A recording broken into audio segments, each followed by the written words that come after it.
When you play the Game of Thrones, you win or you die.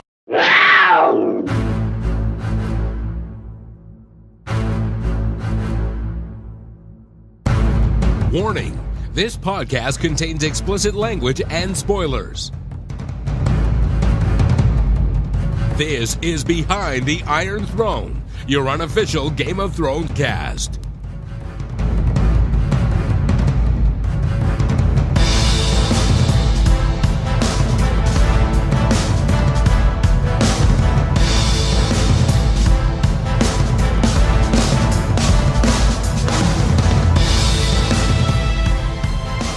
Hello, ladies and gentlemen, boys and girls, children of all ages. Welcome back to Behind the Iron Throne. I'm your host, Chris Ray. Nobody cares, but what you do care about is the amazing panel of Game of Thrones specialists that I have brought to you tonight. Ladies and gentlemen, boys and girls, you know them, you love him, and sometimes you just want to punch him in his smiling face, but you still love him anyway, right? He is General Jonathan Stomas, King of Nothing, and of course he loves all things Stark. John, how are you, my friend? Chris, I'm doing great, and it's King of the North. I get that wrong every time. I don't know do. what's wrong with me. Perhaps I just cannot read. It's because I'm Canadian, and you don't like Canadians. I love Canadians. It's just I know, I'm joking. we do not hate on any race, creed, or nationality. We love everybody here at #BTAIL. Unless you send me hate mail, then that makes me sad, and I don't like you so much anymore. Don't send hate mail. Send me hate mail. Send it to John at jonathanstomosdarklover@gmail.com. If you don't own it, John, write it down and get it right now because it'll be gone before the end of the show. Okay. It will be.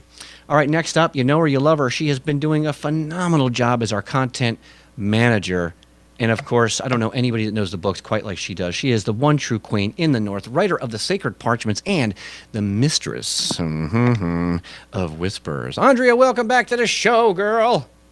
I feel like it's been forever since I was here the last time. Oh, my God. Goodness. It's been like, I don't know, it feels like 100 years ago. Day and a half. Back in the day, in the old days, when we used to record those things called podcasts. What are those? Oh, so I'm excited. I know you're excited. You're not looking so lobster bisque, although you still have a good color going. That's fantastic. I can move, so everything is good. I actually went to work yesterday. That's awesome. I had a lot of fun with you, by the way. We had our bonus episode, episode 144, where we tied up the love story between Rhaegar Targaryen and Lyanna Stark. It was a great episode, and we went off the rails. And if you missed it, if you missed the post show we do live at facebook.com/Behind the Iron Throne, you missed a hell of a good party, because I actually took half of my clothes off and got on my desk and danced. He's lying. Nope, that didn't happen. Don't tell him that. You have to wait, and you have to save that for a special occasion. I'll Chris. save it That for didn't next happen. time. Did you Like- hear How that? about 1,000 shares? That's 1,000 shares. Now, do you hear that? Did you hear that amazing voice? Did you hear that other amazing voice? Well, that would be our video game warrior, not pinball wizard, but MMO wizard, the Blood of the Dragon, and of course, it's the fourth. If there's a fourth head, it would be hers. The fourth head of the dragon, ladies and gentlemen, it is Trin. Hey, our production manager. Hello. It's great Hello. to have you. I missed you last time. I'm so happy to have you back. Yes, I'm excited to be back. Especially, missed me last time. Oh, Yes. you mean Friday? On Friday's episode, you The were busy. improv episode. The improv Yeah. episode. You were busy Yeah, doing. I was on a special mission on Friday night, Yeah. so I couldn't be here. But anyway, that's all taken care of. Yeah, No more we're missions on for the a while. watch list, so they are watching. They literally You are didn't miss watching. me, Chris? I miss didn't you, miss me John. on Friday? I Come always on. miss you, John. I miss I you need to hear every this. single time. I miss you all the I need- time. You have to feed my ego here. Well, I missed you, John. You were an amazing Thank you. person. Thank you. All you right, too. so big shout out to everyone joining us live. Remember, like I mentioned, all you have to do is go to facebook.com/Behind the Iron Throne, and you can join us live. Like the page, and every time we go live, you'll get a magical notification, and you can join us live. You can talk in the chat. You can ask questions, and this is the show you really wanted to be on because we have two special guests. We had one part of this duo as a special guest just a few episodes ago. I'll give you a hint. It has something to do with Ice and FireCon. But you know what? Let's get right to it. Let's start out with Lord Paramount, KK. And KK, what happened to your beard? Where did the beard go? Stand It's up. right here. It's right here. Look at that. Now that is awesome. How are you tonight? I'm great. I feel great. I just saw Guardians of the Galaxy 2, so I feel sufficiently nerdy for the day. Oh, you're talking our language here at Total Nerd Takeover Studios. We absolutely love everything nerd. So I can't wait to hear what you thought about it. And don't worry, audience, we're not going to be spoiling the movie. We're just going to be talking about some awesome stuff. It was an amazing movie. Yeah. Yep, John, you saw it as well. Okay, so Yeah. never before seen on BTIT. And if you don't know what that is, it's Behind the Iron Throne, people. Get your minds out of the gutter. Never Too late. before seen the Queen Regent live and in person. One of the founders of Ice and Fire Con, ladies and gentlemen, Tara. Hello, Tara. Welcome to the show. Hi, thank you. I'm glad to be here this time. I hated that I wasn't able to make it last time, but it was right after Star Wars Celebration, so I was a little bit busy.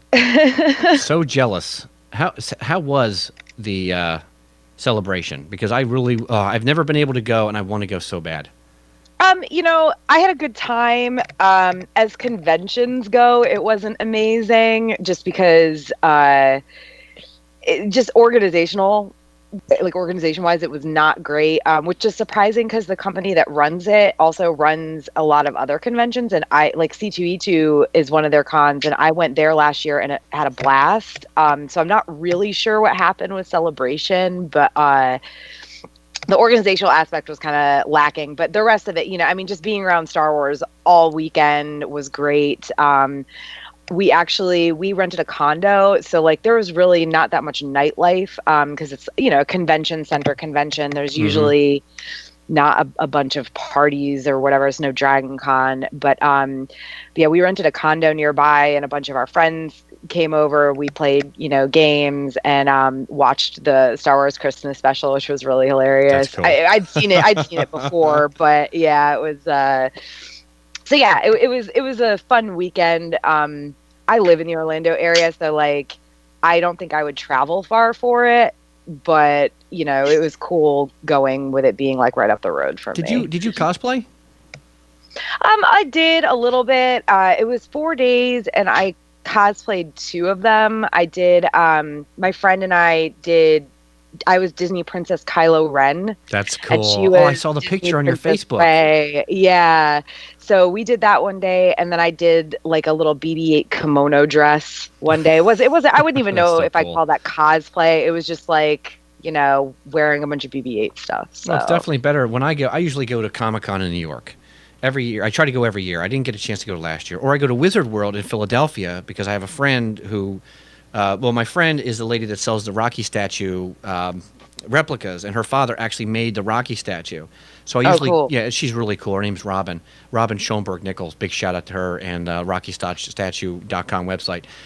She's been a great supporter of here at the studio, and every year she goes, she asks me if I want to help her out, and I get a vendor's license so I can go around and go wherever I want. It's really nice, but I don't cosplay only because I like to wear the gear. And I never know what to go as. If I go as Jabba, I think I don't think they would like that so much. Here I come as some big fat slug thing. Ugh. The thing about single fandom conventions, and this kind of ties into Ice and FireCon, is that there are screen accurate costumes and stuff that you can do, but there's so many things you can do that people are only going to understand at that single fandom convention. I mean, we saw somebody cosplaying the chef person from the Star Wars Holiday Special. We saw a lot of mashup stuff, not just our Disney princess ones, but also the Disney, Jedi Disney princesses like Jedi Rapunzel and stuff like that. And we saw a Sith Daenerys and Khal Drogo. Oh, that's cool. So they were Sith. It was Dany and Khal Drogo in outfits just like theirs, but the Daenerys dress was black instead of, it was her blue dress, I think, from season 2, but the girl did it in black. So yeah, you see a lot of, when it comes to cosplay at single fandom conventions, you see a lot of stuff that you really wouldn't see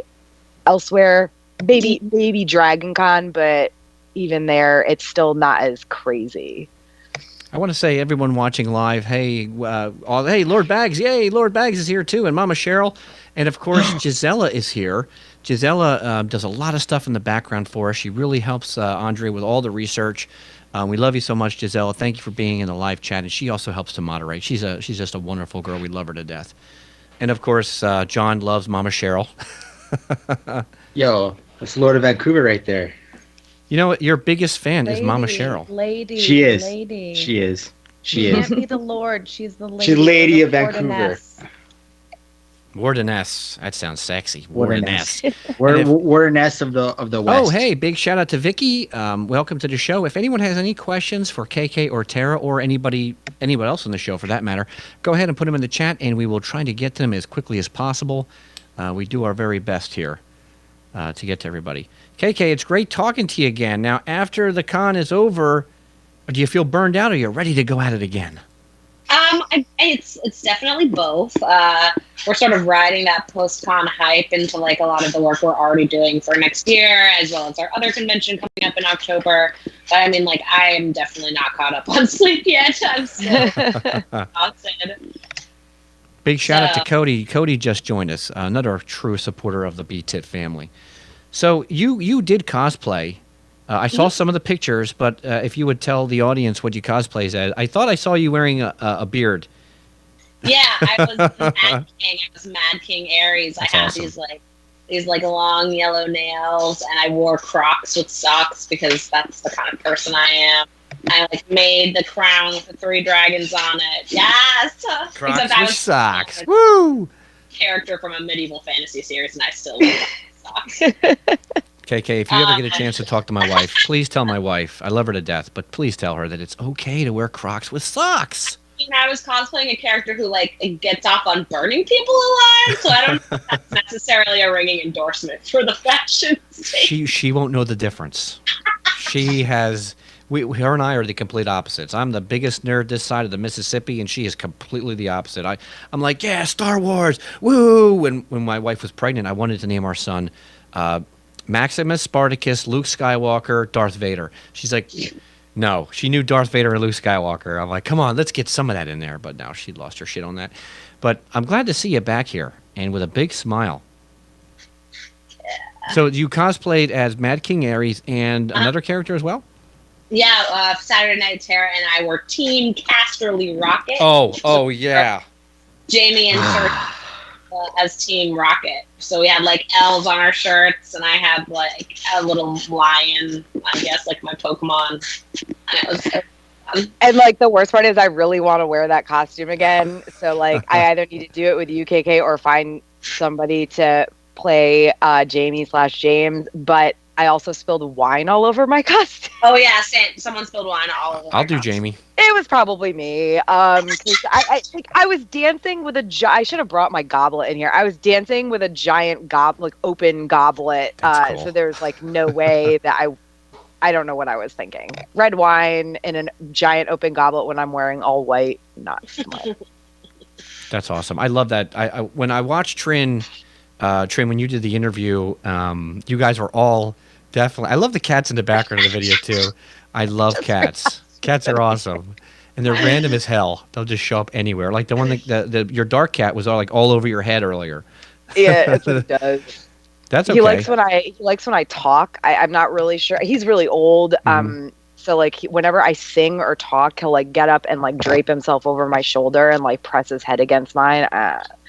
He likes the vibration. Oh, another black cat. That's awesome. Oh my God, there's so many cats. Actually, that cat is brown, pretending to be black. I'm pretty sure I saw some brown in there. He's got a smoky belly, but he's like black and he's got a little bit of orange in him. Oh man, I wish my cats were here, but I stuck them with my in-laws when my house was showing. So, Where's Sansa?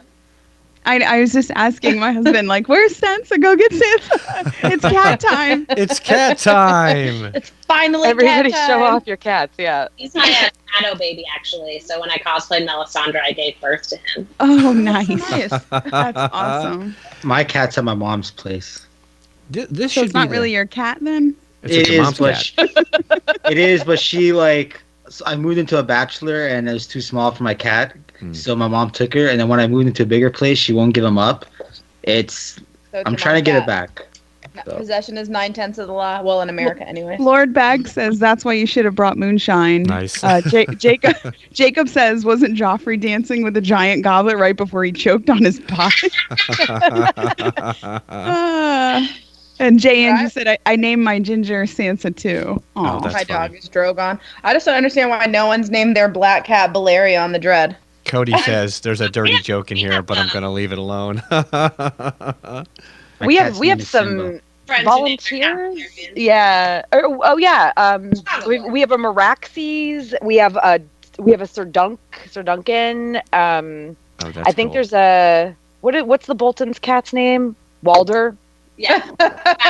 I honestly, my pets are all very old, so they were named before I got into this. I mean, they're all over a decade old. My cat is Stitch, though. Like I had Lilo and Stitch. Oh, that's cool. You definitely can't change their name mid lifespan, then they get really confused. And they start. Do they even come to Do they even come to names though? That's the thing about cats. They just usually come when they want to come. It doesn't matter if it's a name or not. Know that Yeah. Mine doesn't. care. Sansa Right. knows. You know, Cats are KK assholes. is absolutely right. You're right, KK. They hear you and they look at you and they're like, "Excuse, you're coming to me. You want a pet? You come and pet me." If I have a treat in my hand, Sansa will come to me. Oh, so you have to lure the cat with treats. Yes. Sorry, Just we have to say lure hi. men. We have to say hi to Anthony. He just wanted to. He just came in and said, "Hey, Stomas, the Starks suck ass." Along with Nice, Lannister. Anthony. Listen, Gold star. listen, Anthony. Don't Like the start with shirt? me today, okay? I know you like what's Buddy, in the shirt, Representing my Stark. but right you here, got to buddy. like the shirt too, right? No, I don't like the shirt. Yeah. I finally. Nymeria I'm is frozen. gorgeous. My first. Okay, here's some fun facts for you. We've been doing this podcast for a long time. I love Game of Thrones, and I finally just this month got T-shirts. I don't know I don't know why. Just maybe I was too lazy or I had too many comic book T-shirts. But I finally got 3 shirts, and this is not the first one I wore. The first one I wore on the show we did on Friday, which was the House Targaryen sigil, and I got this shirt, and then I have one that's got a picture of the 3-eyed crow or raven, however you want to call it, and it says Vala Morghulis on it, which is awesome. I love that shirt. Slayer. Don't- Around. Ooh, I like that. Lannisters. That's awesome. I have like a whole thing on our Instagram of the shirts I like from the con, and I have next series coming up That's that I cool. want. Oh, real quick, can you plug the your Instagram for everybody that wants to follow it? Yeah, we're in Ice and FireCon like everywhere. So Twitter at Ice and FireCon, Instagram Ice and FireCon, iceandfirecon.com. Our Facebook group is Ice and FireCon /group. Our page is Ice and FireCon. Yeah. So We're very make it easy for everybody to find. Tara, do you although do? the one difference is we call it Ice and FireCon with an ampersand. Like that's how we print it, but like when you're going to all of our media and stuff, it's an AND, obviously. So Yes, don't be lazy, people. Actually type in the word. except for this It's shirt, right? not gonna hurt. Oh, that's cool. Ampersand. It makes it easier when you're writing when you're actually doing like promotional stuff. Yeah. Because it fits better on the shirts or on a card or whatnot. And we also now we're kind of going by IAF. Like people are like hashtag IAFCon, which I Well, like a lot. It's nice. It makes it nice when you do that, right? I mean, when we first started Behind the Iron Throne, Trish, who is my CFO, she couldn't make it tonight, but she wishes everyone well. Her and I got into a huge argument, okay, over should we just do B-Tit? Would that be offensive if we said, hey, check out B-Tit? Finally, I made a decision without her knowing. 4 years later, I just started saying, hey, hashtag B-Tit, everybody, just because it was easy. And it's kind of funny. With the content that we're talking about, if you can't handle the word tit, then you probably shouldn't be here. We literally, I don't know, KK, if we ever got a chance to talk about this on the last time we saw each other, but Andre and I had to fight hate mail because I said tardass. And I took the TARDIS and I stretched it to TARDIS because I thought it was funny. I got so much hate mail for it. And I finally wrote back to the guy and I said, listen, if you have a problem with that, then you should send some hate mail to, I don't know, George R.R. Martin, D&D, the writers to the Game of Thrones, and anybody else you can think of because they say a lot worse shit than I have. Well, we really tried to like placate him, apologize, let him know that it wasn't in reference to that it was literally about the TARDIS from Doctor Who. And he just kept saying, I don't want your apologies, just don't say it. And I'm like, at this point, I don't have to continue to be polite to you.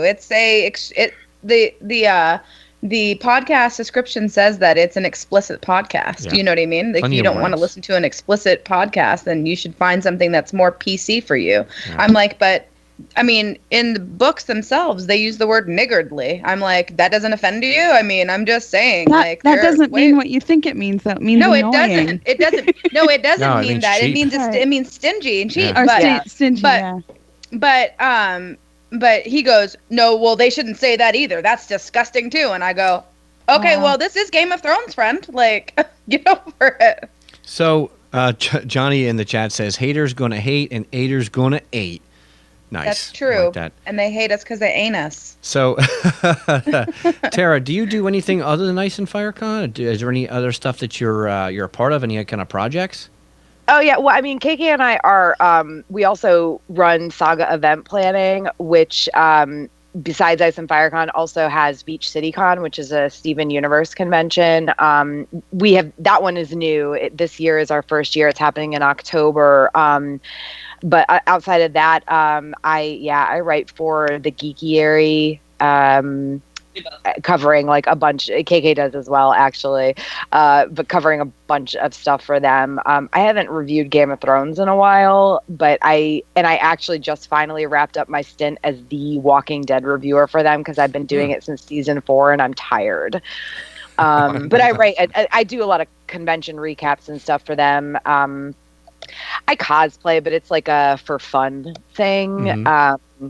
And I write. I've got 2 novels published. So that's fantastic. Where can people? What are the titles, and where can they find them? What are they about? They're both on Amazon. My first book was published December 2014. It's called The Way of Reckoning, and it's a Western, but it's kind of a satirical take on like old Westerns. And then my second novel was published actually in February, and it's called How to Start Living in the Zombie Apocalypse. And it's a zombie like a first-person point of view zombie apocalypse story. Nice. Nice. I love zombies. So do you go through like the whole, like what kind of preparations you're going to need, or is this just like a first-person perspective, what you think is going to happen? It's just a first-person perspective of like the actual, like a zombie apocalypse happening. So kind of, I started writing it years ago before, to be honest at this point, the whole zombie apocalypse thing I think is probably a little bit overdone, but it takes years for me to write a book and finish it, you know, the way I think it, for me to get to that point where I feel like it's publishable. So I was writing this book for like 3 years. Did you edit it yourself, or did you have to hire an editor? I went through 3 editors, and when I say went through, I mean like they like read through and gave me back, and then I would send that next draft on to somebody else, and they would read through it and give me feedback. I like to have my stuff go through at least my books. I like that it to go through at least 2 different editors. So. I went through 4 editors, but I didn't go through them like you did. I wrote a very small book. It's more like an action guide on how to quit smoking, and it took me a long time to write, and it wasn't even a novel, so I can't even imagine how difficult it was for you to do that. I mean, my book took me about 7 months to write, and I was quitting smoking at the same time, but it's only like maybe 60 pages long, if I remember correctly, so nowhere near the scope that you had to go through. So I have a lot of respect for what you were able to do. But the editing part was such a pain in the backside. I went to one guy, he bailed halfway through, and I'm like, really? It's only 60 damn pages. It's not difficult. So I finally got an actual English guy off of a website to do it, and some of the wording got changed. I had to change it back to like American English, but it was a lot of fun. It was such a struggle, though, to find good editors. Yeah. I didn't have any. I didn't have any issues with my first book. I had 2 really great editors, but the second time around, one of them didn't have time, and the other one I'm not in touch with anymore. So yeah, I had to find new people and everything. It took a little bit longer, and honestly, I sent the manuscript out to several people and like didn't get any response. What kind of loser would like lose your manuscript somewhere? Yeah, I don't know. Lilith says in the chat she loves the Lannister shirt. Thank you. Thank you very much. I appreciate it. Guess what? Gold star. She also. Damn, it feels good to be a Lannister. See? KK gets another gold star. KK holds the records. I have so many. I have a bunch of Game of Thrones shirts, Song of Ice and Fire Game of Thrones shirts, but I have 3 Lannister shirts. I think they're the only one I have more than one shirt. What is that? I can't see that. They're my Hufflepuff like sweatpants. That is I have awesome. those too. I love those. I literally just bought my niece a pair of Gryffindor sweats just like that. Oh, I'm sorry that your niece is a Gryffindor. I'm not at all. I'm Ravenclaw right here. I mean, Ravenclaw is for all the smart people. I get it. You know what I mean? But Gryffindor is fantastic too. Yeah, my husband's Gryffindor. It's whatever. What are you gonna do? It's a guy. No. You guys, inside baseball.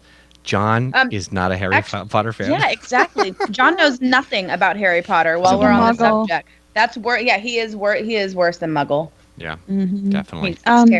Lilith said, if you need someone to translate in Italian, let me know. She apparently speaks Italian, so that's if you need a awesome. translator, that is exciting for your books. Welcome, David. Yay! David's in the chat. Welcome. That's awesome. I'll definitely let you know. That's awesome, Lilith. We have a great community here that joins us live. Having people come live and chat with us really gets me jazzed to do the show. I literally left the real estate office making hundreds and thousands of dollars.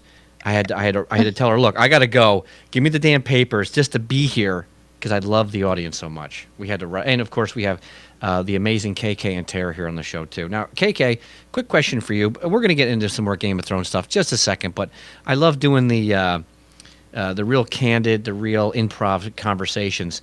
What do you have going on right now? Are you in the process of any more conventions? Are you writing? Are you doing any kind of side projects?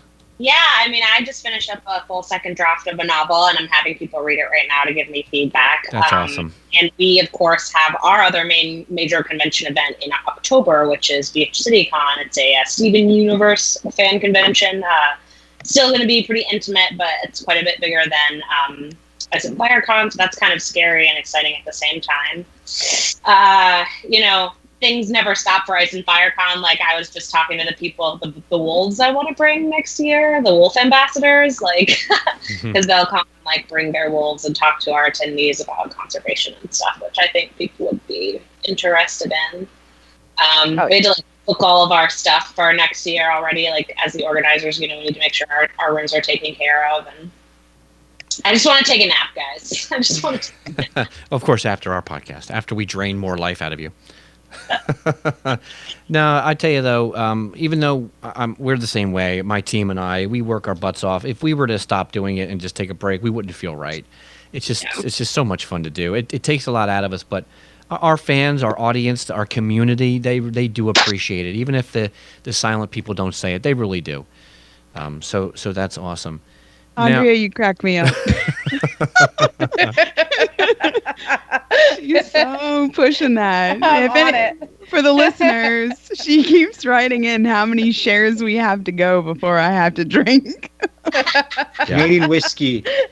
I said any liquor of your choice. Whiskey, preferably. Canadian. She's fun on whiskey. Whatever. Canadian whiskey. KK and Tara, you guys got to see her. You were interviewed when Trin was definitely having happy time. The video was fun. Did you guys see the progression of the first couple interviews? I'm good. I'm on it. And then by the time I got to you guys, I was like, hey, we're having a party. Well, to be fair, the internet kept going in and out, so we were we never knew when it was actually recording or showing us, So we'd be in the middle of saying something, and then it would go and be oh, it went out again. Oh wait, it's back on. Yeah, when we were watching, it was good, though. Trish and I were watching live, and we were trying to fill in all the hashtags and all the tags while you guys were recording, right? And I'm trying to watch, and it's how do I? And I'm oh, come on, internet. But then after she shut down the live, it loaded up beautifully, and it was okay, that's awesome. So it did come out really good. I so wish after the first interview, I'm I should have found a way to get there. I have to go to the next one. Matter of fact, I'm going to find out. Oh, I think the whole team is going to go to the next one. And we're going to bring a tent. I'm 99.9% sure this whole team is going. Yeah, we're going to have crossing the twins. We're going to try to find a tent. And we're going to make it look like Castle Rock. You're coming from the wall, John. You have to come from the cover of night. I'm coming from the north. Cover of night, John, because that's when the phrase won't attack you. Howlin' Reed said so.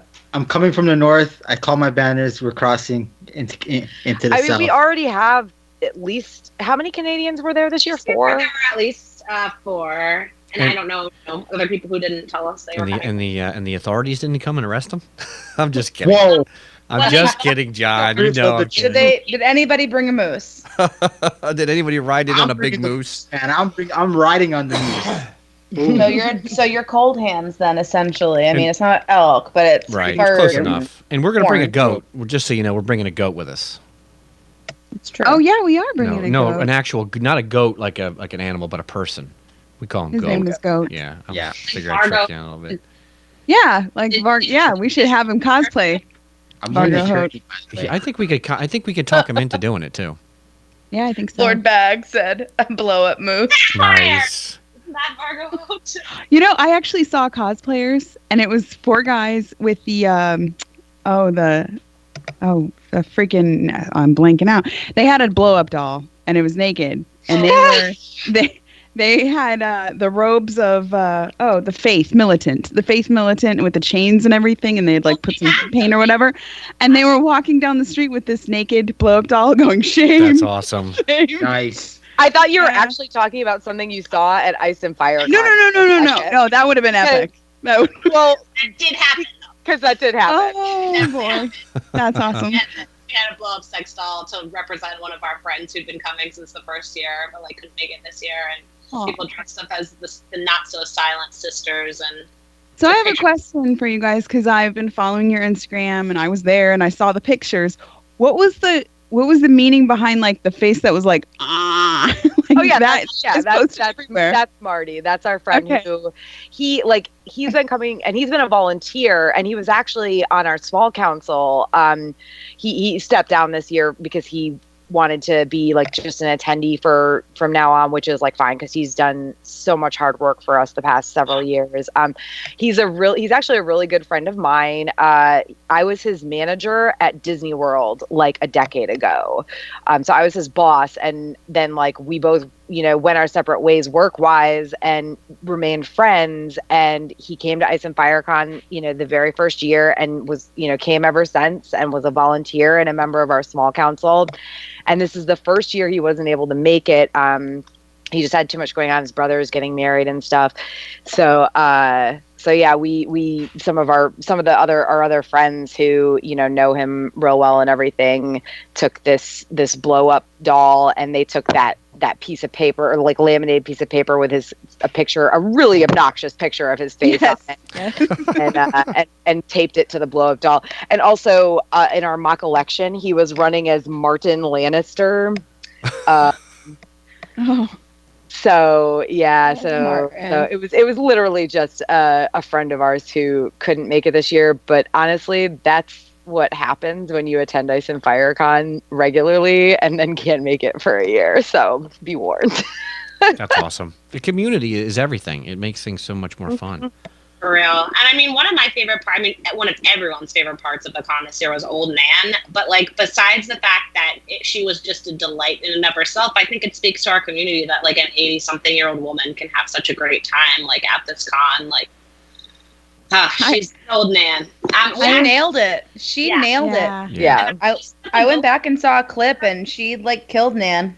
I was sitting outside. I was sitting outside. It was like, I don't know. It was before the Saturday night thing. And the big guy, who was Khal Drogo, we're sitting out there. People are like smoking or whatever. And this was way before I had started interviews or anything. It was still daylight, I think. And you guys hadn't quite done the judging, or you were about to give away the awards and stuff, but it was a little bit before that. So I'm sitting out there, and Khal Drogo's sitting next to me, and Old Nan's sitting next to him, and everybody's just chit-chatting, and everybody, like, and I knew he was new because I had talked to him at an earlier point, so this was, like, his first time, and he didn't really know Nan, but they were just talking. Like, you strike up conversations with anybody. And all of a sudden, he turns around to me, and he goes, "Hey, do you want some sweet tea? Because Old Nan made some sweet tea. We're going to go get some sweet tea from her place." I was like, that's amazing. Of course, Old Nan would have sweet tea. That's awesome. I shared, speaking of Old Nan, I shared your post for the GoFundMe for Old Nan on our post. And I hope everyone listening, if you're listening to the podcast right now, go to the Facebook page, facebook.com/Behind the Iron Throne, and throw a couple bucks her way so that she could make it for next year. She seemed like a really nice person. Yeah, and like as organizers, obviously we are going to do everything we can to cut costs for her on our end. You know, her being able to attend this year, she kept saying it was on her bucket list to go to a convention, and like it just Mine too.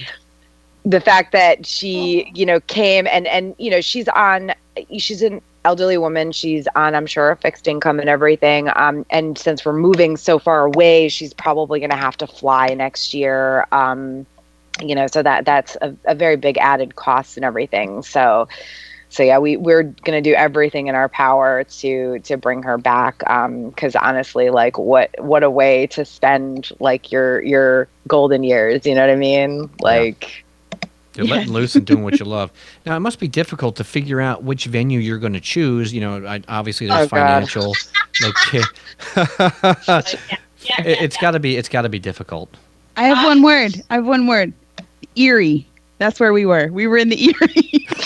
Yeah. I mean, it's the thing is, like, we're pretty unwilling to compromise on a few core like tenets of like what we want for our attendees. So yes, it's definitely a process to find the right place. But although we are losing some of the like structural like visual coolness in terms of like there's not really any stone backgrounds or castle-y type of stuff, but it's still like this new place is in a state park. It's on a beautiful big lake. There's like hiking easily available. So I think like the natural beauty part of this new place is going to be just as nice, if not nicer. Well, and there is an area indoors where there's like there's a fireplace in this huge stone. It's like the whole wall, I think, is like stone. Yeah, it's nice. So there is, you know, it's our first location was a castle, and we outgrew it after our second year, but we were just so in love with it. It's Ravenwood Castle in Hocking Hills. It's in New Plymouth, Ohio. So we were so in love with it, we tried to stay, but like even with them with the castle like grounds growing and they put in some bigger cabins and stuff, it was not enough for us. It was really holding us back numbers wise. So with Mountain Lake this year, we got to that point where it's like we almost outgrew it this year, and you know even before we had gotten to that point numbers wise where we could tell that we had outgrown it already. You know, KK and I were like, we've got to look for another place, because if we get to the point where we're too big for Mountain Lake next year, it's going to stunt our growth the way staying at Ravenwood for a third year did. And again, it's no fault of, you know, those locations. It's just, we keep growing. What's your target number for attendees? I mean, we budget in such a way that, you know, if we sell X amount of tickets, then we'll cover like all of our initial costs, and everything after that we can spend on like programming and stuff like that. Like, you know, like we brought them animals this year, so we were able to pay to like put them up and et cetera, et cetera. But I can tell you that our biggest room in this new location holds 400, so that's as many tickets as we would sell. Because obviously we don't want to like turn people away from panels or anything if every single person wanted to be there. Right. So yeah, 450 tickets will be our cap this year. And there'll be a dance party this year too, because I'm all about cutting the rug. Always a dance party. We even got Brendan Beefish dancing, the big booty fish from Reddit. Did you get an interview with him, Trin? With who? Brendan Beefish? I don't think so. No, I would have remembered that. Oh, yeah. Sad. John, did you say? I'm sorry. I thought I saw your hand. Did you want to say something, John? I'm sorry. I didn't mean to. He was dancing. Bring the con to Canada, please. Please bring this con to Canada. Bring it to Toronto. We do consulting for fan conventions. So if you want to do your own, we can help. I still want to. But we're real people, and we have to like consider for our own sake like where the con can be. Yeah, and honestly, that's another part. Like when we moved to Mountain Lake, KK was about 5 hours away. I was under 5 hours away, but I moved from South Carolina to Florida. So this year I drove 7.5 hours to my parents' place in South Carolina, stayed there for a couple days, and then drove 5 hours to Mountain Lake. And one of us has to be closer than that. I mean, if we were both 5 hours away, it would have been one thing, but like, I can't do 12 hours worth of driving to get to this convention again, 12 plus hours, which was another reason behind us, like, you know, moving. Now we're so close to where KK lives. It's so easy for her to go scouting the location and everything. So we're probably gonna, at least for the foreseeable future, remain in an area where one of us is close. And honestly, nobody wants to come to a Game of Thrones convention in Orlando. It's hot as balls down here. Like Wearing even in January, we've had 3, maybe 4 days this entire like winter and spring where it was under 60 degrees, under 70 degrees. It could be Dornish themed. Yeah. It's been very warm. I don't mind the heat, but if I was wearing a Game of Thrones costume, I would. I definitely like colder places myself. I went to Florida to do like a luau dance party one time, and it was I think it was December, and it was still pretty muggy, and it was not fun. I drove to Miami one year after Thanksgiving to extend my summer, and it was fantastic. So yeah, Florida just has what it needs. I lived in Alabama though for a year during the winter, and that was brutal. It was so freaking cold. It's crazy the difference between like Panama City and Alabama. All right, so I'm living in South Carolina for so long. It goes from, you know, the winter there. We do have a winter there. It's not like Connecticut where I grew up, but moving down here, it's like, holy crap! I have all these, you know, cold weather running clothes. I didn't have to break them out once. I have family that lives in Connecticut near what's the name of that casino? The Mohegan Sun. Yeah, Mohegan Sun. Yeah. Oh, okay. That was an amazing place to go to. Yeah, my cousins live there. I live in Pennsylvania, so I'm not that far out. I just love it here in Pennsylvania. But I have a question for you. Do you like the show or the book better for Game of Thrones or A Song of Ice and Fire? Which one do you like better? Who's the question for? Oh, I'm sorry. I meant for Tara. I'm a book girl. I watch the show still. I actually stopped reviewing it for the GPRA because I couldn't separate how I felt. Every review I was writing was just getting like more and more snarky, which is what happened with Walking Dead too. So I was like, I step away from things. When it gets to the point that I can't write a single positive thing about something I'm reviewing, then it's time for me to not do it anymore. You know, and last year, so I didn't review it at all last year. Instead, my boyfriend and I and like 4 or 5 of our friends would watch it together online, you know, via HBO Go. And we watched it live and everything, and they're all book readers too. So we would spend the whole time just kind of like giggling and poking fun and stuff. And that was what made the show enjoyable for me again, honestly. At times, like it is good of its own accord if you can, the moments when I can separate it from the books and the writing is actually decent. Then it's like, wow, okay, I can get into this, but then they ruin it eventually again anyway. So okay, it's pretty though. It's pretty. Gosh, visually it is stunning. The costumes are amazing. The scenery is amazing. The soundtrack is amazing. They did a great job on that soundtrack too. They really did. Yeah.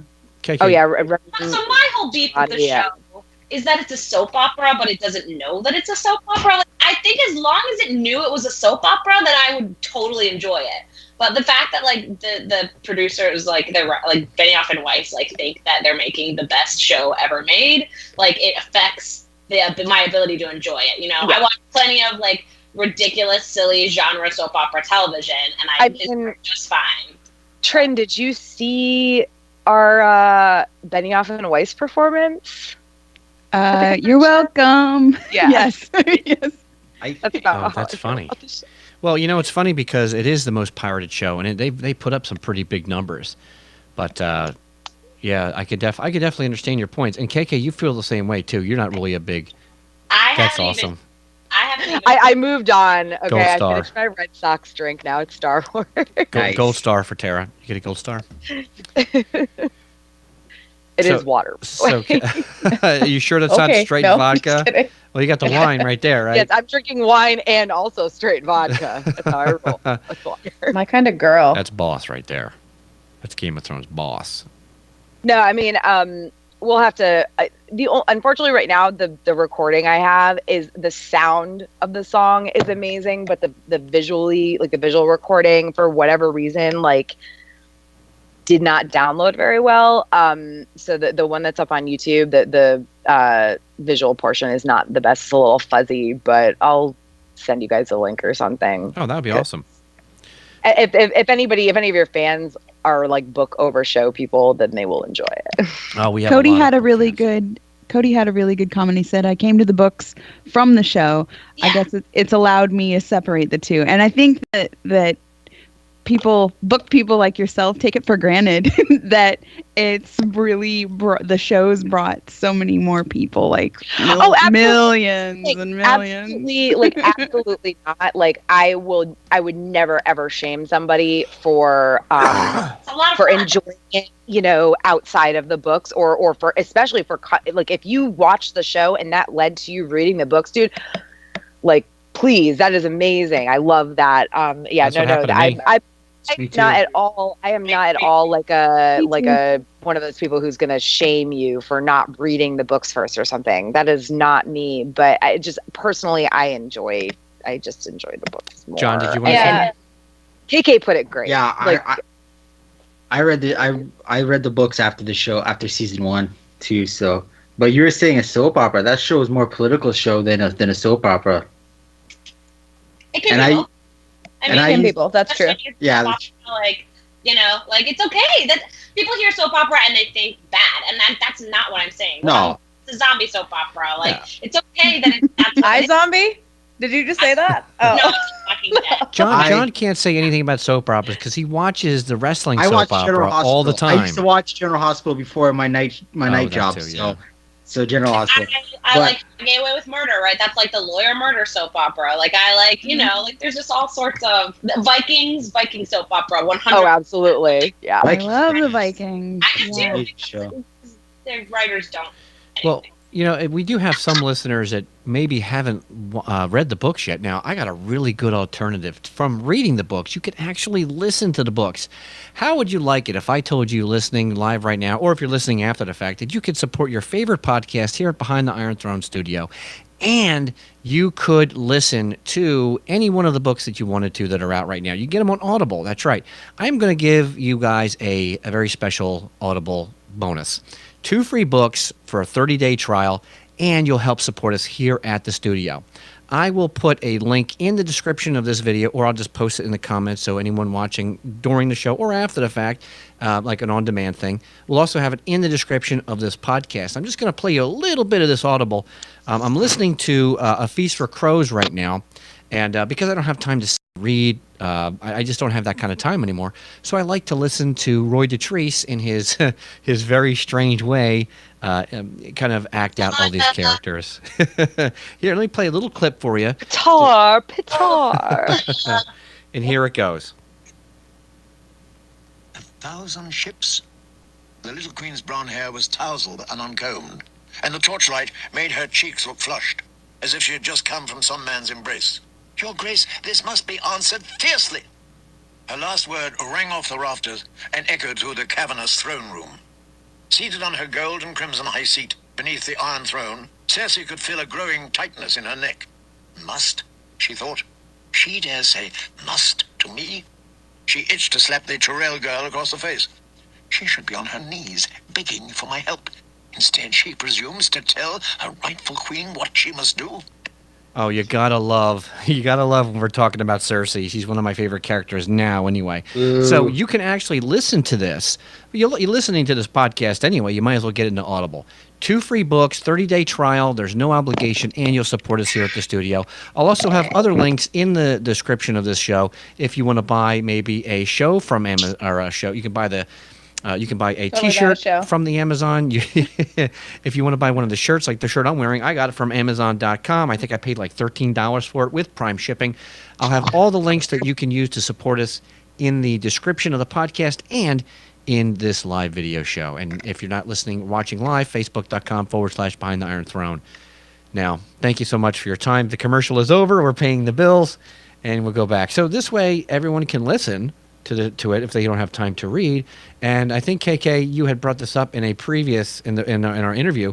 Roy Detrice does a pretty good job, but he does sound weird after a while, especially when he's doing the girl's voice, and he does the orgasm scene.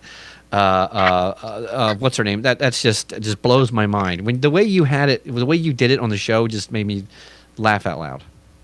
Yeah. Oh, Pataya. Oh. I'm curious. I've not used Audible. Can you create like playlists, or is it easy to jump back and forth between books on there? Because it is. One of the things I did was I was able to, the way I listened to the books, I was able to create a playlist and there's a website. I think it's just boiledleather.com, but you can also Google Boiled Leather Combined Reread. And it's a list of the chapters for Feast for Crows and Dance with Dragons in like a back and forth order, timeline wise. And it's pretty much known as the best, Ball of Beast better, Tara, honestly. I mean, they're both excellent, but I like Ball of Beast a little bit better. Really? I just, the Boiled Leather one is the one that everybody touts. It's the one I did. And honestly, if you've not ever done a combined reread or re-listen, I highly suggest doing it once. I don't know if I'll ever do it again because I think I actually just reread the books. I just finished rereading them like at the beginning of April, and I forgot how awesome Feast for Crows was because my previous reread was a combined one, and reading Dance with Dragons, which I don't like, with Feast for Crows really took away from Feast for me. But it's really cool to see how it would have played out if it had been either two books separated by like time instead of place and characters, or if it had just been one really effing long book. So, did you? What did you not like about Dance with Dragons? Like, dude, it's a personal thing. I don't like Tyrion John, and I don't really care for Dany in these or Dance especially. So, yeah, See, the worst part for me was the whole, oh my God, Quentin Martell thing. Like, oh, poor Quentin. Like, why? Poor Quentin. What a waste. Well, until he got cooked, that was his fault. What a waste of time. There could have been so much more stuff. See, I love Tyrion. And I didn't like Dany at first because a lot of people liked her. So for some reason, I feel like I have to do the opposite of everybody else. Like everyone's like, oh yeah, Starks are the best, Starks, yeah. Now I'm like, okay, I hate the Starks. Mostly because John, Mr. Smiley over there. But Quentin, I just couldn't understand the point to that. That poor little frog boy. There's a point to everything that Martin does, and I think that with Quentin, it was literally. I think maybe it came a little bit too late to do what he wanted it to do in a lot of ways, and a big part of that was the split between Feast for Crows and it. Like if Quentin had come up in a fourth book instead of a fifth, it may have been easier for people to stomach. But yeah, there really is a point to everything George does, and I think that Quentin he it's that whole story of like. This guy who he's supposed to be the hero, he's supposed to be the prince, whether or not he wants to be, he's supposed to be. That's what he's been raised to be, and it's just breaking down that trope, but in a different way, from the way they did it with Rob, because the Quentin chapters aren't my favorite, but I get why he's there. So, what's your favorite theory so far right now with the books? You're like, gosh, which one? What's your house? Martell. Okay. Wow, really? Okay. Really? Yeah, that's the first time I'm here. Oh, wait a second. I heart Ariane. I love Ariane. I want to know, KK, we already know, but I want to hear it again. KK, what's your house and why? I'm a Baratheon and a Hufflepuff. Stag. Yes, I'm also a Hufflepuff. I'm also a Hufflepuff. So we're allies, KK, because I'm House Stark. So we're allies. Why are we allies? When did we become allies with the House Baratheon? Because House I thought Baratheon and Starks have always been allies. Yeah, but I thought that Joffrey ruined that. Joffrey's a Lannister. He's not a Baratheon. Well, yeah, but not to the rest of the realm. Yeah, not to the rest of the realm. Stannis was supporting Jon Snow. That's all I know. Stannis was supporting Stannis. Jon Snow. Dead, though. Stannis was supporting Stannis. He wasn't supporting Jon Snow. Oh my gosh, John, you're so full of it. Stannis was supporting Stannis. Doesn't matter. You still try to put Jon Snow back in Winterfell. It does. He wasn't Jon Snow's cheerleader. He was there trying to get what he wanted from Jon. He didn't care about Jon at all. The only reason he wanted Jon to take Winterfell was because, like you guys said, Stannis wanted what Stannis wanted. You know, it's a really interesting thing to come by talking about Stannis and Jon. You guys, do you honestly believe that Stannis offered Jon Winterfell because he really wanted Jon to take Winterfell, or do you think that he offered Jon Winterfell to see if Jon was actually loyal to his vows? Because Stannis is a stickler for people who do what they're supposed to do when they're supposed to do it. I think that he really wanted Jon to take Winterfell, but I don't think it had anything at all to do with Jon Snow. I think it had everything to do with Stannis Baratheon, right? Like he figured if you could lock in this one Stark figure that's like proven leadership, etc., like to his cause, like that is the whole North right there, and I think that's exactly what he was thinking when he did it. Okay, I agree with that. Okay, I'm sorry, not Tara. With the so your favorite tinfoil hat theory, the question Andrea posed to you. Do you might know what that is now?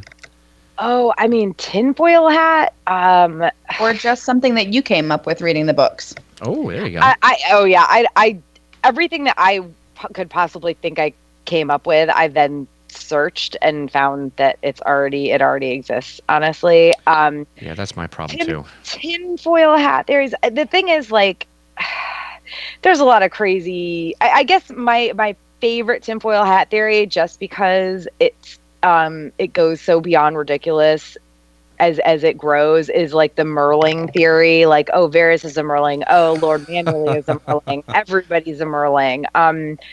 Although, to be honest, like the whole like Benjen is Dario and Dario is that blows my mind. Those are as far as tinfoil hats, those are funny. But there's a lot of like really legit theories that I ascribe to. Having just like done also, well, having the 6th season just finished, and also having just finished my reread recently, like the Ramsay Bolton letter and whether or not it's real and stuff, definitely is probably one of my favorite, like, pretty like legit theories right now. Because I don't actually think that Ramsay has like Stannis captured or like cornered or anything like that. Or at least not at the time he wrote that letter, that type of thing. So, do you think that Ramsay wrote the letter? I think he wrote the letter, but I think it's pretty. I think he's just boasting in hopes of like psyching him out. Yeah, exactly. Like, I think he absolutely has figured out. I mean, he had to have figured out like Mance Rayder and the women, spear wives. Yeah, the spear wives. I was gonna say shield maidens. I'm in Vikings mode right now. I know they're not shield maidens. The spear wives. I absolutely figured like them out and everything, but the whole him actually having like cornered him or beaten Stannis, like. Yeah, there's no way he got to Mance knowing that Mance necessarily could win a sword fight between Jon and him. I just don't see it as Mance went willingly into a cage. No. Really interesting to me. But yeah, there's a lot of speculation that he didn't write the letter. So I didn't actually, it never even occurred to me until I heard it, and I was like, really? Well, yeah, I've seen that he didn't maybe write it, but I don't know if I agree with that. No, I like the theory better that he wrote it being 100% deceived by like either Wyman or Stannis or a combination of that. Like, that's my favorite theory, that he's like so like, he's like, yeah, I'm gonna fuck you up, Jon Snow, and it's like, well, ha ha ha, ha ha ha, Stannis is coming. Like, we'll see. I'm excited for all the Boltons to just go crashing into the lake. He's only mostly dead. Yeah. I got that. I'd like to see Stannis like end game in the books be like the Lord Commander of Night's Watch. I think that could be pretty cool. John? God, I feel bad for anyone who has to serve under Stannis. He is a wreck. Men like him though. Like his men respect him, and like as a battle commander.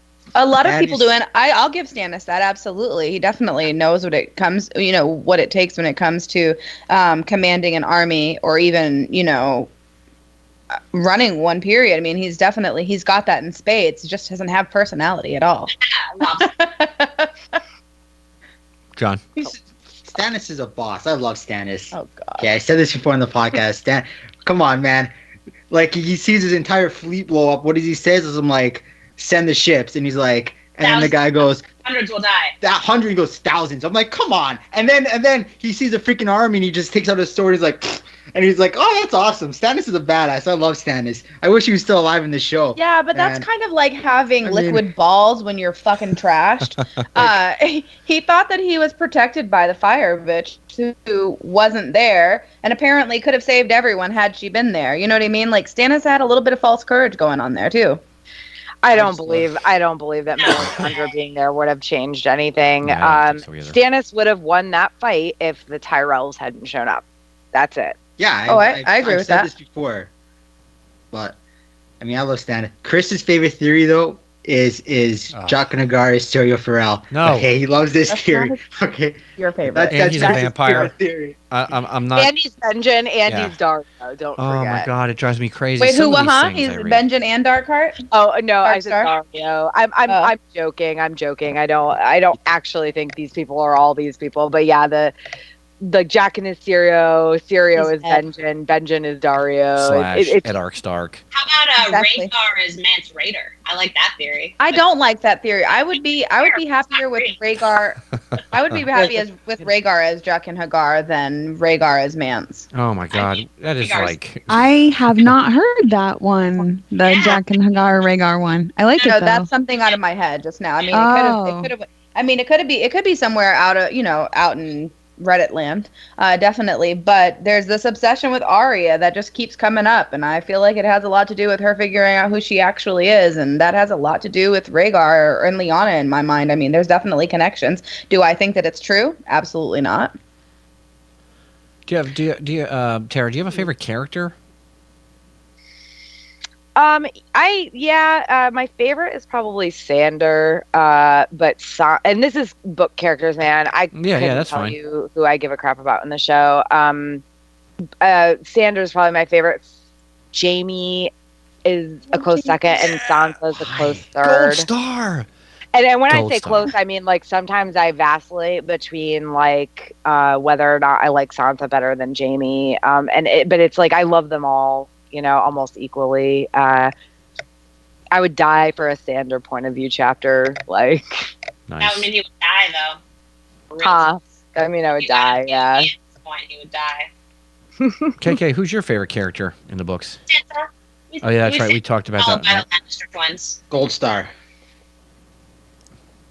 She has plenty. Don't worry, KK has plenty of gold stars. Well, another one for being a Sansa fan, because Sansa's awesome. Here we go. So, okay, let me ask you this question, KK. Who would you like to see at the very end sit on the Iron Throne? Small Considering that the Iron Throne is still monarchy. able to be set. So you say the small folk, like a people's government, split back into 7 kingdoms, maybe more, and no noblemen anymore. John, do you like that? They screw everything up. They kill all the peasants. I think that that's a fair assumption, honestly. The destabilization of what we actually think we know versus what's going to be left over. I mean, all of the major houses are being basically killed off at this point anyways. It's only going to be a matter of time before they're left to the small folk to figure out how to pick up the pieces. I mean, I'll be shocked if Westeros ends up united under the Iron Throne, period. Like, I agree. whether it splits into 7 kingdoms again, or whether it's like the North and the Crownlands and everything, and then like Dorne being separate. I can't imagine them even uniting under like Dany or Jon Snow.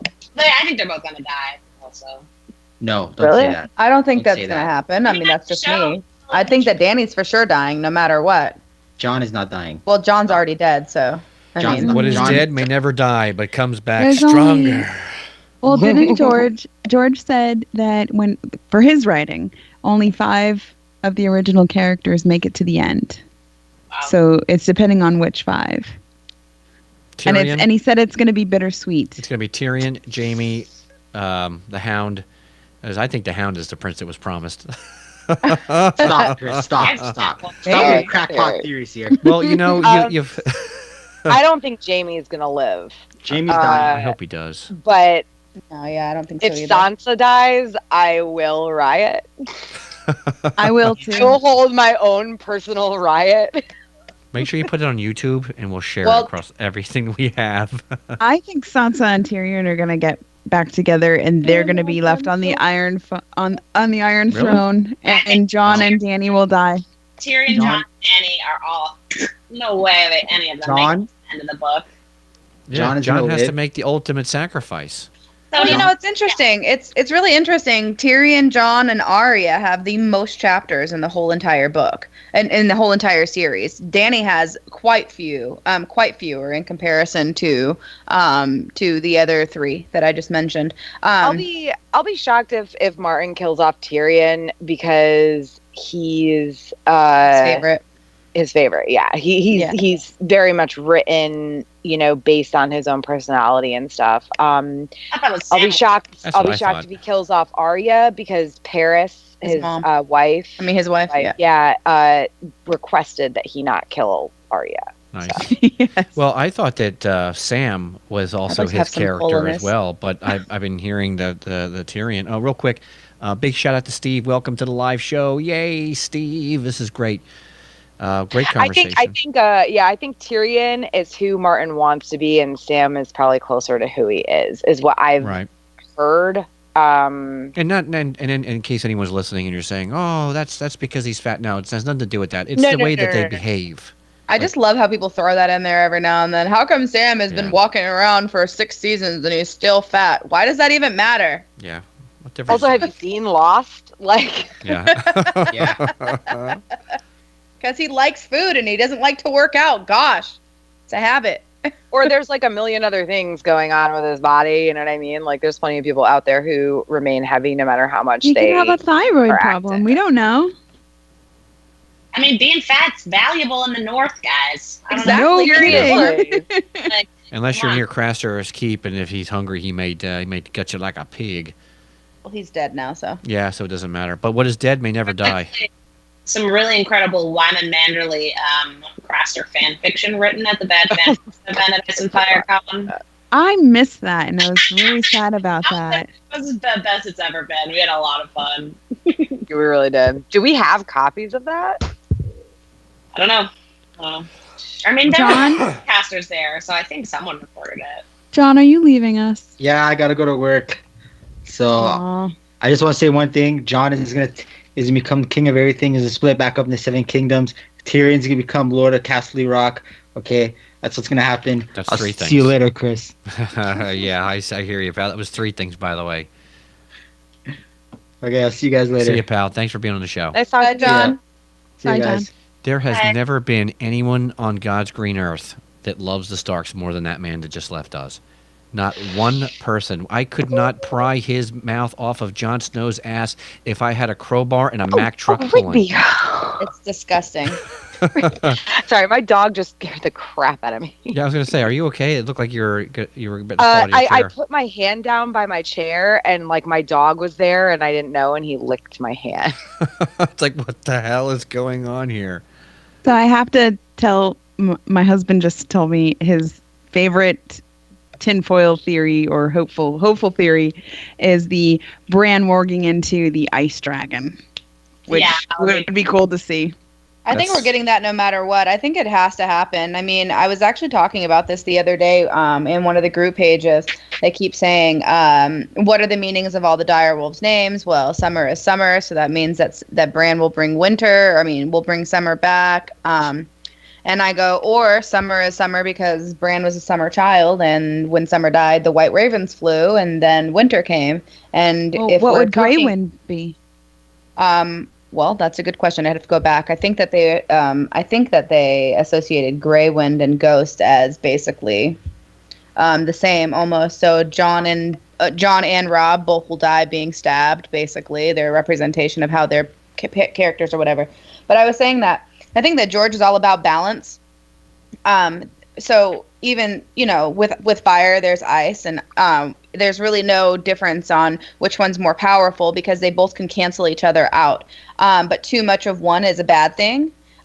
So there has to be balance. And I said, well, Summer is bound to the ground. I mean, it's not like he can fly or anything like that. He ties Bran to the earth, and when Summer dies, winter comes. And if winter isn't just a warning of a season, it's a warning of an actual something that's going to fly, then it's more than likely that Bran will end up working into something named winter versus something named summer. And winter is what Bran's going to fly with. Does that mean that Bran's actually going to be on top of something that's flying? No, I don't think that at all. I think that Bran has the same powers as the Night King, and he has to learn to harness them, and that's how he's going to combat the others in the War for the Dawn. Fly, Bran, fly. Woo! Mama Cheryl. See? Yep, see? KK. Spread my ice wings and learn to fly. Gold star again. Mama Cheryl says, I love Bron if anyone cares. Of course we care, Mama Cheryl. Everything that you say we care about because you're part of the community and we love you. Steve says, in the end, is it about the Game of Thrones or the battle between the living and the dead, or both? Who would like to answer? The latter. Yeah, the Game of Thrones has never mattered to anybody except those who are playing it. Peter Baelish. And there's a lot of people who aren't playing it who are still important. Like, shoot, Brienne doesn't play the Game of Thrones, but she's important. I mean, even Jamie to an extent doesn't. Like, I love Jamie. I've been every time I hear another Jamie chapter, I'm like, please God, or please seven gods, or one aspect of seven aspects of one god, or the faceless man, or shit, the red god, the green god, whatever fucking god. I would like to see George R. R. Martin, the god of the books. Please let him get to the end. God. Please. It would piss off Jonathan Stonewall Starklever so much. Not to mention, I don't understand all the hate for Jamie. I mean, I would love to see him win. I mean, he did push a kid out of a window. He did. I love him. He's one of my favorite characters. The things I do for love. Push a kid out of a window. Like, that's not. Yeah, that's true. You make an excellent. KK makes an excellent point. You're absolutely right. He did push a kid out of the window, but actually, this was another conversation we had. I think that Bran had to go out that window in order to become who he was. I mean, it's all fake, just like Ned had to lose his head. You know what I mean? It doesn't excuse the fact that he threw a child out of the window. But if you consider everything else that Jamie's done in the course of these 5 books, obviously the only person that can sit in judgment of him is Bran. Honestly, because it was Bran who had affected him. I mean, obviously his family. And if Bran chooses to forgive the deed, then he does. I mean, the only other person that can sit in judgment of him is really Daenerys, honestly, because of him killing her father. But still, that was justified. I don't know. I just feel like there's only so much you can do before you have to start moving forward. Go ahead. We got a new comment from someone I'd never seen before. Buford says, Jamie is the quintessential flawed tragic hero. Well, big shout out to you, Buford, for joining us live. You get a gold star. I've never seen him before. That's awesome. That's kind of why Ned and his story is like almost parallel. Yeah, I don't really see Bran like forgiving Jamie, because even after everything that's happened, Bran's kind of a brat.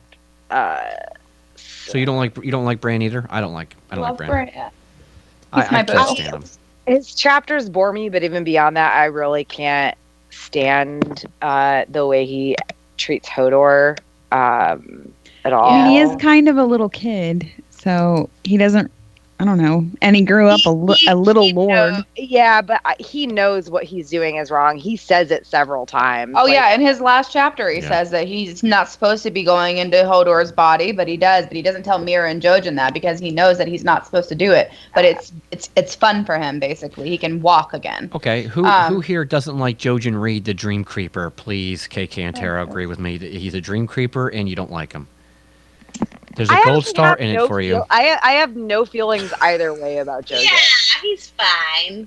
He kind of exists. I know if he's not dead already, he's going to die, and I knew that before the show, ever happened because he knew he was going to die. Dude, there were rumors about the whole Jojen paste thing like years ago. So I actually read up on that, and it I don't get it, honestly. I mean, like, how do they figure that it was Jojen in the weirwood paste? Like blood.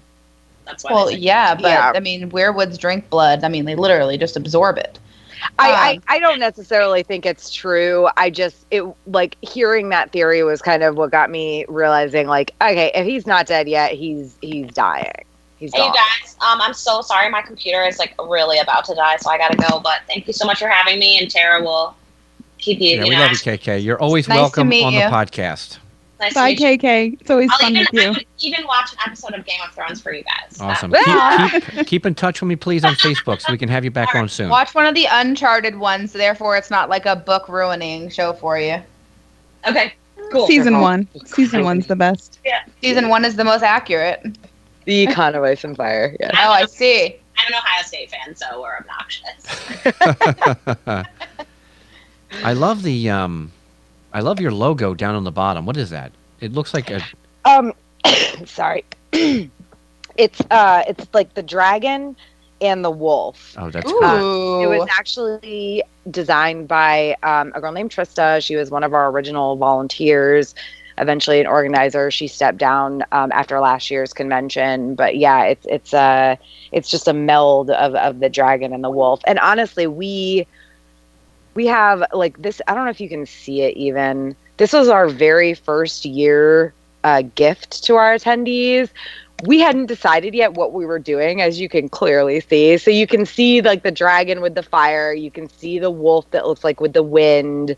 And it's inside a raven. There's so much going on here. It's very, messy. But like this is like year one, like legit. And I have like 4 of these, and they're, we don't have any left to give away. But yeah, this is like my favorite wine glass ever. That's awesome.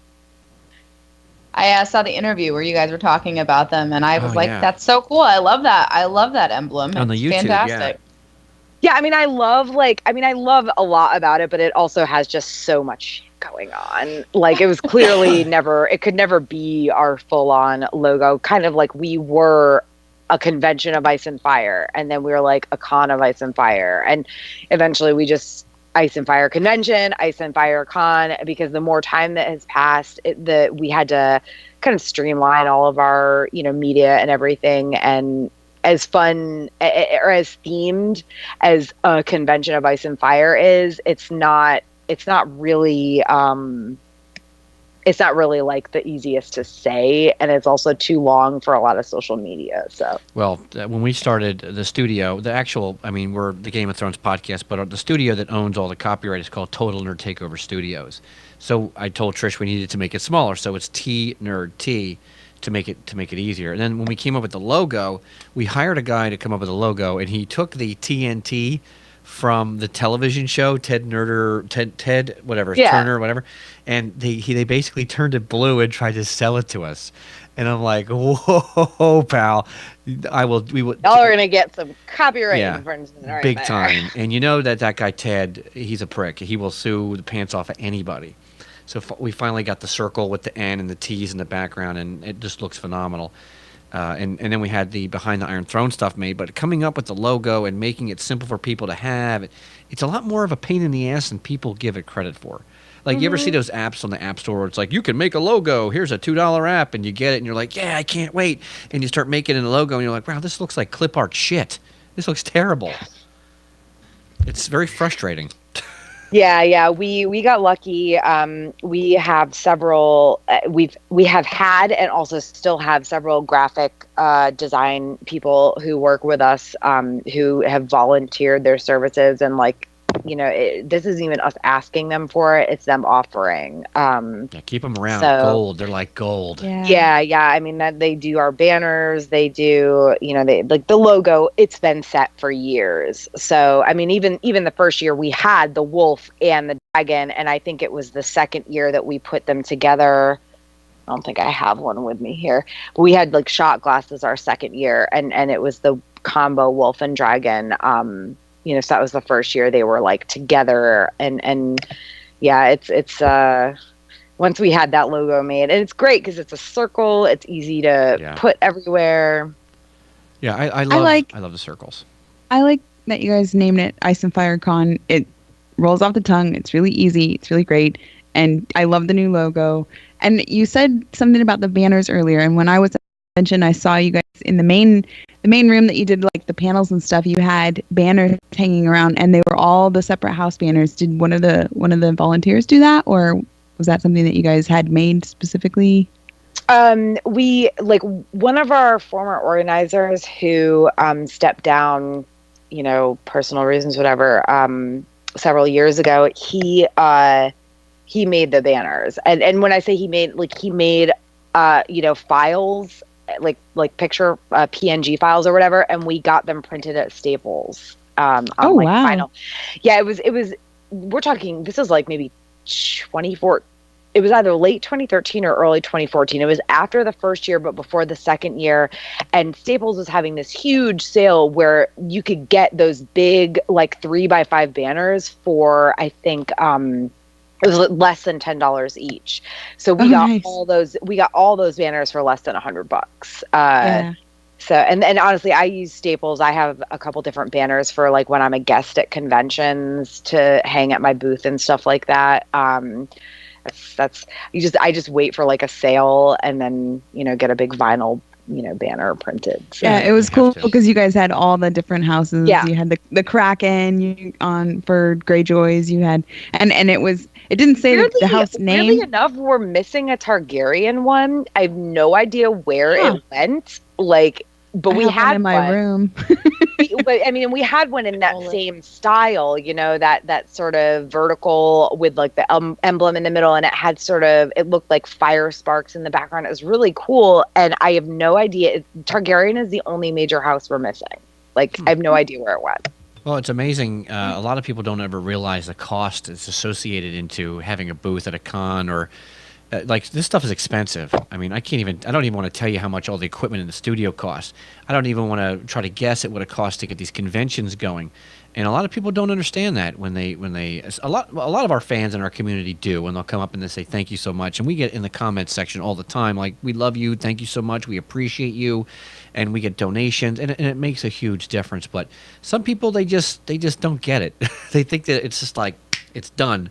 And we just magically have this big printer at our disposal. We print out all of our own stuff, and it doesn't cost us a dime, and we make all this money. No, we don't make any money. It's all because it's a great time.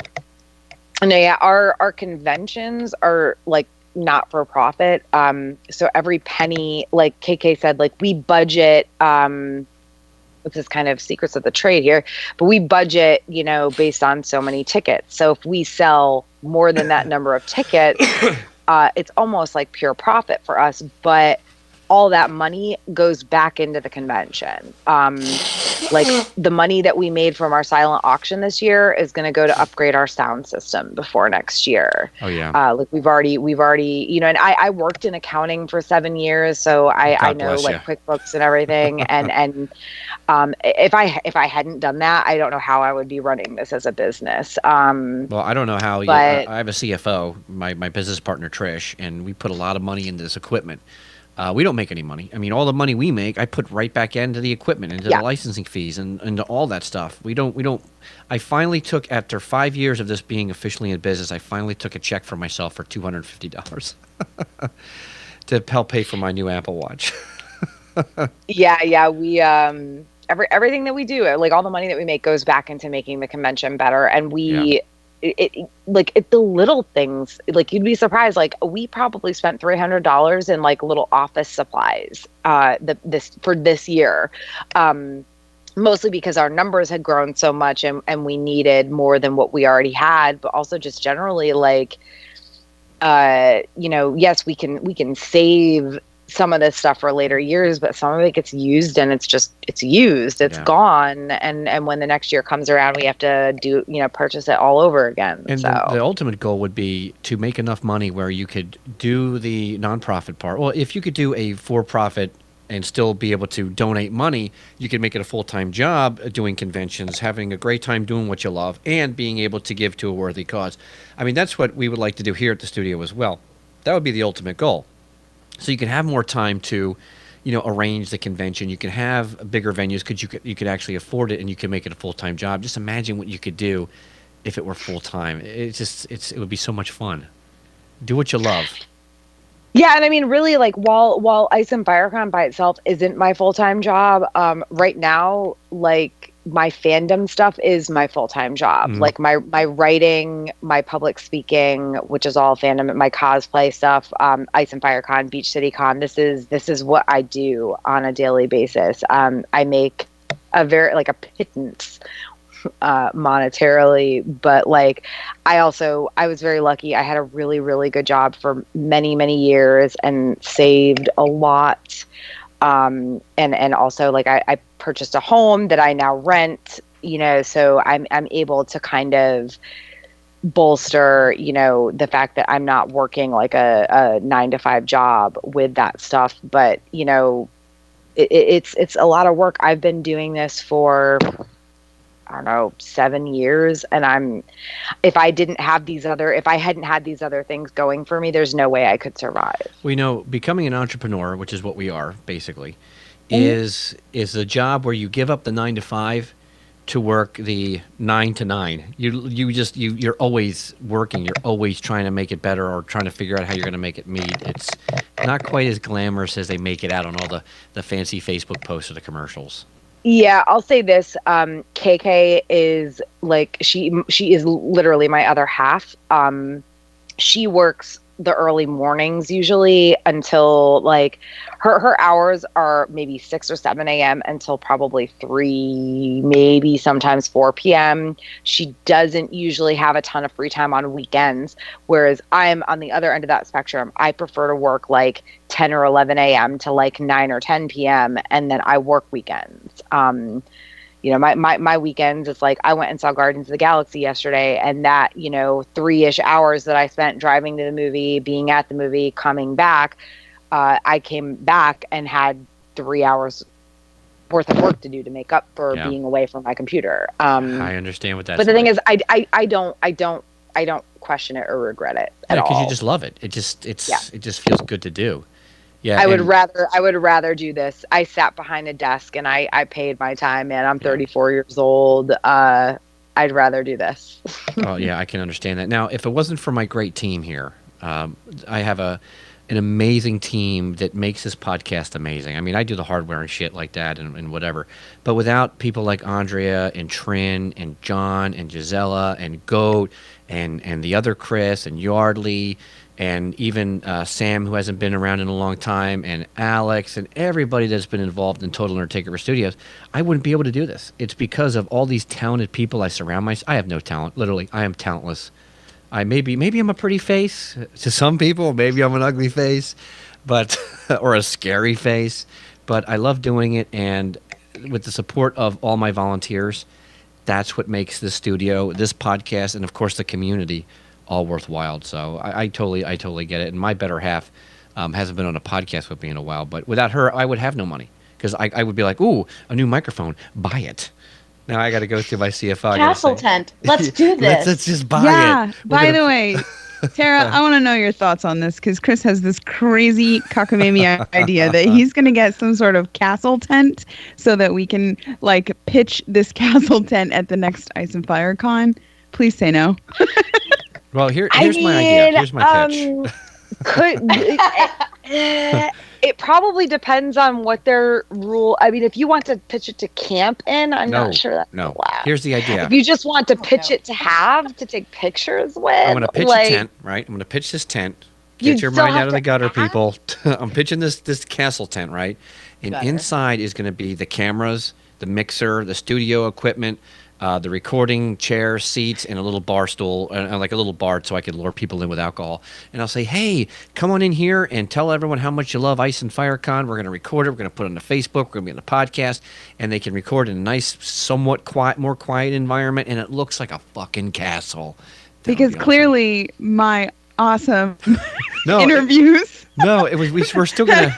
No, we're still We're going to not sing gonna it. We're still To going to be have fair, you out there. that was a very, I know that was kind of a last minute thrown together thing. In the future, like, you know, there may be a better option, period. Oh, yeah, we're gonna bring her. We're gonna make sure she has the right gear next time. It was pretty well, like you said, it was thrown together. But I want always. Not just geared. I don't mean thrown together on your part. I mean, like, especially at night, during the dance party, it was hard because, like, where's the least amount of sound? Well, it's outside, unfortunately. You know, because our other two rooms were right there, like next to the dance party. So, like, do you want a shitty partition wall between you and the dance when you're trying to record, or like a big stone, you know, actual like stone outside wall? Like, yeah, I was trying to find a time and place that I could come across people, because you guys had so many awesome events going on like the whole time,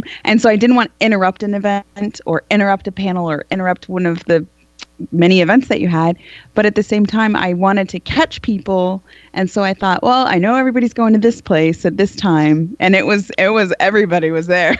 That dance was packed, and I caught people as they would come outside, you know, to cool off or smoke or get another drink or whatever they were doing, and so it was a good time to catch people. And so yeah, it was crappy lighting, and yeah, but I tell you, that was beautiful because it was so improv. Like, for example, we have the tent, right? I'm in the tent. I'm doing my thing. I got either Trin out there or Andre out there. Somebody's out there he's really getting attached people. to this tent. I got to have the tent. I'm telling you, he wants a castle. It may be an inflatable one so people can bounce in there while we're recording them. Yeah. I mean, you know, the only issue I would see with that is whether or not the venue would have a problem with it being pitched outside. So that's something we'd have to talk to them about. How about I'm sorry. I'll have my husband build you a castle booth. How about that? Well, a booth, you know, I when I think of convention, you know, Tara, you and I have been to Comic-Con. I don't know how many times you and I have been to Comic-Con or WizardCon or whatever. When I think of Comic-Con, I always wanted to have a regular booth, because everyone has there's a lot of plain booths at Comic-Con. Like, just this plain booth, it's got a table, it's got some, you know, it's got some banners, and it's very plain. My booth would be a big square tent, and it would say, come on in and be a part of the podcast or the video show, and I would lure people in with booth babes and maybe, well, if I'm allowed to, Booth alcohol, babes. and I'd lure them What in. is I'd lure them in, and they would be a part of the show. Beer and mead. Because you can hire cosplay. There's girls that I've interviewed for the podcast before. You can hire them, and they'll stand outside your booth, and they'll help bring people to your venue or your booth or / tent, and then you have them in there and you do your show, or you do a T-shirt giveaway or whatever the case may be, or you're promoting your comic book or your novel or your knick-knack or doodad. I'm going to try to talk some of these guys into going. Are you going to Comic-Con this year, Tara? New York? San Diego? Oh, no. I don't go to New York Comic Con. It's just too expensive, like, to get a place to stay and stuff there. Or, like, I could stay with a friend, but then I'd have to go back and forth on, like, the subway and stuff. And, I'm from Connecticut. I've been in New York so much. I'm over it. Kind of over it, yeah. No, I am going to San Diego this summer. God, it'll be my 4th time there. Nice. So, When is the San Diego con? July. July 19th or 20th through the 20th. I think it's the 19th through the 23rd. Yeah. God, should I go to that one too? I would. Oh, you're right there. It's an amazing adventure. That makes me nervous though, because premiere date and all that jazz. But gosh, See, I am right there. Lord Baggs, he Oh likes yeah, my idea. like I'm actually the first time I am going to review a Game of Thrones episode in like over a year is going to be the premiere, because my boss, who normally reviews them for the Geekiary, is going to be traveling from Hawaii to San Diego for Comic-Con. So Lord Baggs So now says, you get have some your- kegs and beer and mead, Chris. That'll bring folks in along with my tent. It'll be epic. It'll be And your epic. dazzling smile. And my smile, and of course it'll be the booth babes. We'll bring them in. Booth babes for sure. but anyway, guys, I do have to run because it's close to 10 o'clock. Oh and I yeah, it have is getting late. Tara, thank you so much for being on the show. Thank you guys for having us. yeah, we're always willing to come back. So Yeah, well, you have It was an nice to open, meet you guys. open door invitation. You can come on any podcast you'd like. Maybe we could talk in Facebook and come up with some more stuff and do some more stuff together. Please promote. Oh, go ahead. When are the Trey. Ice and Fire Con 2018 tickets going on sale? June 1st. Nice. Yeah, June 1st. And our dates next year are the 27th to the 29th of April. It's at Deer Creek Lodge in Mount Sterling, Ohio. It's about 45 minutes from Columbus. And the tickets are going to be priced at $75 each, but we're sending you guys a $5 off coupon for your listeners. Yay! That is Nice. awesome. Thank you so Yes. much, Tara. Yeah. And they're a little bit more expensive than they were. Our base price for this year was, I think, $65. But we're raising the price only so that we can have more programming. It is so worth it, thoe. It's so Yeah. worth it. 75 is a steal, honestly. In all honesty, it's a total steal. So Yeah, we're such a small convention. A lot of people, we have had people complain about the ticket prices, and it's kind of like this isn't a tens of thousands of people convention where we can count on that many people to pay all of the venue stuff and everything. Every penny that we make goes into making this convention better. We have so many awesome things planned for next year that are going to cost us money. So we're really excited, though. I'm Yes. like, I can't wait for next year already. Ugh. It's gonna be awesome. so exciting. Thank you so much, Tara, for coming on the podcast. And of course, like I said, you always have an open door invitation. I'd love to have you on anytime. Maybe we can come up with something if you want to come back on. And if you want to, Absolutely. anything I you'd think like she to should shout come out? back. She definitely needs to come back when she's reviewing, Oh yeah, because we'll be reviewing as well. yeah, for sure. Yeah. Anything else you'd like to shout out? I'm always watching whether or not I'm reviewing. I'm always watching the show. So, yeah, I mean, really, just like definitely follow Ice and Fire Con across social media. Especially if you're interested in attending next year. Like I said, we're already in the depths of planning next year somehow. And also you can see a ton of fun pictures from this year. But yeah, and personally, like me personally, if you want to follow me personally, I am at A Geek Saga, AGEEKSAGA, and that's my Twitter, my Tumblr, my Instagram, my Facebook page is all the same. So, and I'm ageeksaga.com is like my personal website. I don't ever actually like write anything there, but It's nice to have a nice website like that, though. yeah, I blog like once every 2 months. It's fine. It's more than I'm blogging right now. Well, thank you so much again, Tara, and we'll have you back on the podcast real soon. Yeah, thank you guys. Have a good night. Thank you. You too. Good night. Hi, Tara. All right, that is absolutely awesome. So, what a great podcast this episode was. You guys have fun? I'm telling you, I'm still on cloud nine. I'm having a good time. I don't even want to end it. I'm having a great time. I mean, I'm just counting down all the shares. Trin, you have 18 Oh, to I go know. before 2 shots and 68 before a whole schmammered. These people, they gotta get going with this case. It's gonna be night, like time to go to bed, and I'm gonna be taking 2 shots before I go to bed. Come on now. Yeah, that's Lord Bags said, hot chicks with bikini armor too. Don't forget that for your booth babes. Yes, bikini And- armor. Yeah, I'm like, what exactly is bikini armor? And he said, Oh, it's what there's- female characters and RPGs wear. So Yeah, Wonder I was Woman. about to say no. There's if you play MMORPGs, Yes. every female character has kick-ass armor, but it's like cleavage and your midriff and like your Right. thighs, like It's like super Diablo. slutty armor. Yeah, it protects practically nothing. I mean, Yeah, Right. and they have a really good. I think. Oh God, who did it?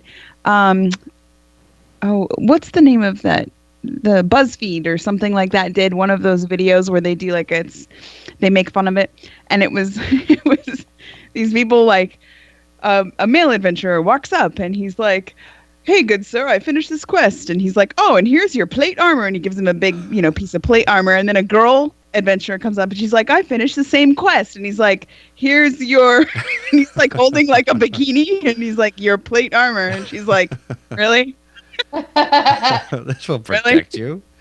Yeah. Red Got the same Sonja. stats. Oh, I But, remember yeah. that. That was I like that movie. Yeah, Red Sonja from the 80s. Yeah, Wow. that's before she went completely batshit crazy. Xena, Princess Warrior. Exactly. Yep. I met her. Lucy Lawless. Yeah, I met love her. I met her at a convention once.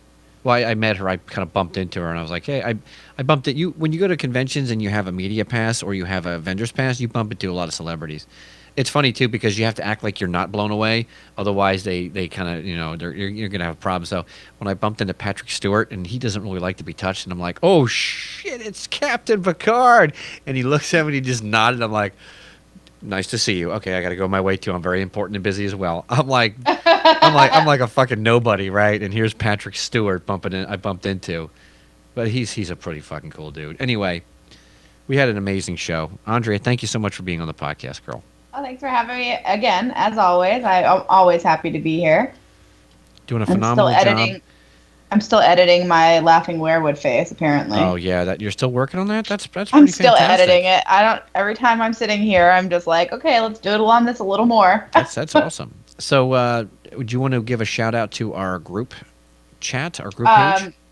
Yeah, I actually pinned it to the top of the main page on Behind the Iron Throne. So it's Behind the Iron Throne, theories, speculations, and more. If you can't find the page on Facebook, feel free to join us right here on this main page, on our media page, and you can find the link right at the very top. Awesome. And of course, we are going to do a little bit of the after show, the post show shenanigans, just for a little while. We're going to stay live just for a little while. Trent, thank you so much for making it on the show. I know you've been really busy as well. And, man. Being a great, Oh, man. Yeah, being a great production manager you're still doing a good job. And please, any shout outs and of course your podcast. Make sure you plug your podcast because I think anyone that plays MMO should at least download it and give her some downloads because she does a phenomenal job doing this show and her own show. It's a really good show. Yeah, I just uploaded episode 7 today. It's EQ2 LFG. It's a EverQuest 2 based MMORPG podcast, and it's me and my online BFF Marina, and she's my co-host, and we just talk about the world of Norath, which is awesome. And we've gotten a lot of great feedback from developers, from other fan sites, and it's just growing and growing, and we're hoping to make it better and better. So we are at www.eq2lfg.com, or you can follow us on Twitter, eq2lfg.com, or eq2lfg. Facebook, same thing. We're same name everywhere. Just check it out. And if you're an MMO player, you might want to come back to EverQuest. Nice. Okay, thanks everyone for downloading this podcast each and every single week. Remember, you can join us live on our Facebook page. It's super easy to find, facebook.com/Behind the Iron Throne.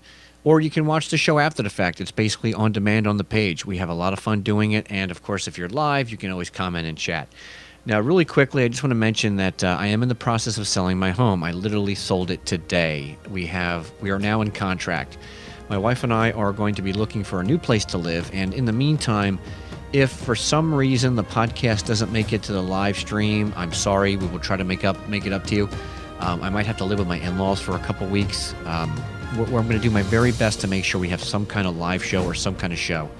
It's going to be really tricky, but I'm going to do what I can to bring you guys the show because I love doing it for you all, and of course we have a great community. #BTIT. If you want to send us any kind of feedback or contact us, it's really easy to do. The Facebook page is one of the easiest ways to do it. Or you can send us email, and that's simple. BehindTheIronThrone@gmail.com.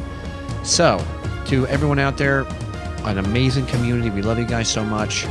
Vala Mogulis. See you next time.